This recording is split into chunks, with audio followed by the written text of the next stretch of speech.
بسم اللہ الرحمن الرحیم۔ اردو رسم الخط کے لیے جو ہم قلم استعمال کرتے ہیں یہ نرکل کا قلم ہوتا ہے۔ یہ عام کسی بھی اسٹیشنری اسٹور سے مل جائے گا۔ یہ اندر سے یوں خالی ہوتا ہے اور اس کو اپنے برابر بنا لیں، اپنے ہاتھوں کے برابر ہی۔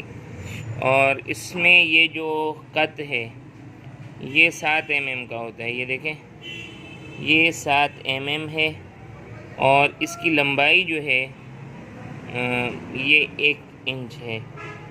اور دوسری چیز یہ ہے کہ قلم کو کس طرح پکڑنا ہے، تو اس کی یہ جو چیز ہے یہ ادھر رہے گی، یہ یوں، اور پھر اس کو یوں پکڑیں اور اس پر زور نہ لگایا کریں، بلکہ قلم کو لکھتے ہوئے اگر ہمیں لفظ موٹا کرنا ہے تو یہ پورا رکھا جائے گا، اگر پتلا کرنا ہے تو یوں اس کو ہم اٹھائیں گے، اور اس کو نوک کہا جاتا ہے، اور اس پورے حصے کو قط کہا جاتا ہے۔